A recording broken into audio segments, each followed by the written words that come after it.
नमस्कार। दैनिक सवेरा के दर्शकों को मेरा नमस्कार। मैं डॉक्टर सुरेंद्र सूर्या जगरेट में सूर्या लाइफ केयर हॉस्पिटल चलाता हूँ 26 सालों से। नशा फैलने का क्या कारण मानते हो आप? देखिए, नशा फैलने का सबसे बड़ा कारण है जो फ्रस्ट्रेशन है, और उसके पीछे हमें जाना पड़ेगा कि फ्रस्ट्रेशन आखिर होती क्यों है। सबसे बड़ा रीज़न ये है कि जब हम अपने बच्चे से, अपने घर के किसी भी सदस्य से बहुत ज़्यादा किसी बात को लेकर उम्मीदें करते हैं, तो वो उम्मीदें एक दिन से पूरी नहीं होती। बच्चा आज की तारीख में उतनी मेहनत करने को तैयार नहीं है, या पेरेंट्स की, भाई बहनों की उम्मीदें बहुत ज़्यादा हैं। कहीं ना कहीं कोई लैप्स है जिसके कारण वो उम्मीद पूरी नहीं होने के कारण बच्चे में फ्रस्ट्रेशन पैदा होती है, और फिर उसको उससे निजात पाने के लिए वो बच्चा या वो इंसान कोई ना कोई दूसरा सहारा ढूंढता है, और उस सहारे को उसको वो सहारा जो है ड्रग्स से ज़्यादा बढ़िया कहीं भी इजीली नहीं मिल सकता।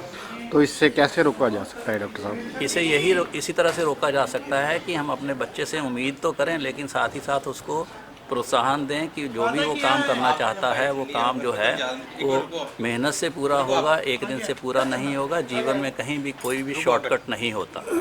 विधानसभा में बहुत अधिक नशे के केस पाए गए हैं, क्या मानते हो क्या कारण है ये? देखो, कारण यही है कि एक तो इसकी इजीली अवेलेबिलिटी है, दूसरा आज के युवाओं के पास पढ़ाई लिखाई के बाद भी रोज़गार नहीं है। ये विषय बेसिकली सरकारों का है, एक सरकार का नहीं है, सारी सरकारों का है, और सारी सरकारों को इस तरफ ध्यान देना चाहिए। सरकार द्वारा तो विभिन्न विभिन्न अभियान भी चलाए जा रहे हैं, परंतु कहाँ तक इनका असर हो रहा है, क्या मानते हो आप? आप ये देखिए कि विभिन्न अभियान जो चलाए जा रहे हैं वो नशा मुक्ति के लिए चलाए जा रहे हैं, लेकिन नशा कोई लेना शुरू ही क्यों करे? हम जब तक उस जड़ से, उस कारण को ख़त्म नहीं करेंगे, ये नशा नहीं रुक सकता। तो माँ बाप का इसमें कितना दोष मानते हो आप? माँ बाप का इसमें बहुत ज़्यादा दोष है, क्योंकि माँ बाप की तरफ से प्रेशराइज होता है बच्चा कि हमारा बच्चा को, माँ बाप बार बार अपने बच्चों को बोलते हैं, दूसरों के बच्चों की एग्जांपल्स दे के बोलते हैं कि उसको देखो, फलां बच्चे को देखो, वो इतने नंबर लेके आया, उसने इतना काम कर लिया, वो इतने की नौकरी लग गया, वो यहाँ पहुँच गया, वो वहाँ पहुँच गया। माँ बाप ये चीज़ नहीं समझते कि आपका बच्चा भी किसी न किसी गुण के साथ यूनिक है, ख़ास है, उसको भी भगवान ने किसी विशेष मकसद से इस दुनिया में भेजा है। तो आप बच्चे के उस गुण को बाहर निकालें।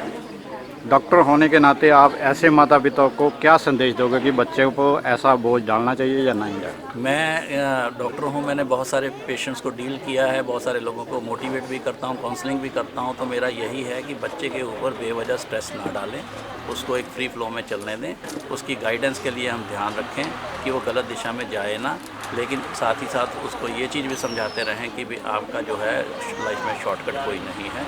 और आप? नमस्कार जी, मेरा नाम Deepak Jaswal, youth organiser from district youth service and sports department Una.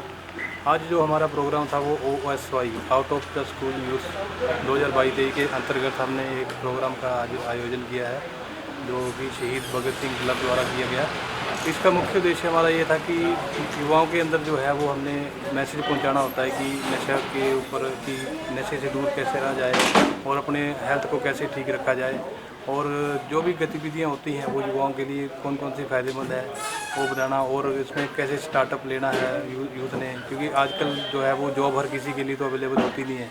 अगर जैसे मान लो कि एक वैकेंसी निकली है तो उसके ऊपर लाखों फॉर्म भरे जाते हैं, तो हर किसी को जॉब तो लगती नहीं है। तो हमारा मुख्य उद्देश्य ये होता है कि युवाओं तक ये स्टार्टअप प्रोग्राम पहुँचाने और नशे से दूर कैसे इसमें रहा जाए, ये चीज़ें बतानी होती है हमारी। तो आज शहीद भगत सिंह के द्वारा बहुत ही अच्छा इसका आयोजन किया गया, उसके लिए मैं उनको धन्यवाद देना चाहता हूँ। मैं यही बोलती हूँ, नशा है ना, ये को नहीं बर्बाद कर रहा है, सारा समाज को बर्बाद कर रहा है, सारे घर ही डूब रही है, ठीक है ना। इसमें महिलाएं भी शामिल हैं, इसके बारे में आप क्या कहेंगे? हाँ जी, महिला भी, क्योंकि आज़ादी दिए हैं घर वाले, जितना पैसा है उतना आज़ादी मिल गया है, ये तो गौर नहीं करते हैं। तो मैं एक ही लफ्ज़ बोली थी ना, ये मोबाइल जो चीज़ है इसमें लग जाते हैं घर वाले भी, तो बच्चे के ऊपर अपना गौर नहीं करते हैं।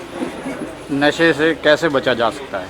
नशे से बचा सकता है, प्यार करो, गले लगाओ, उनको प्यार से समझाओ, क्योंकि अब दबाव डालोगे, डॉक्टर साहब एक लफ्ज़ बोले थे, तो पढ़ाई लिखाई में भी बच्चे हैं उसको बोलते 80% लिया है, तुम 100 क्यों नहीं लिए, 90 क्यों नहीं लिए, बच्चा डिप्रेशन में चले जाता है, और उसके दिल में एक घर के बारे में एक दुश्मनी आ जाती है।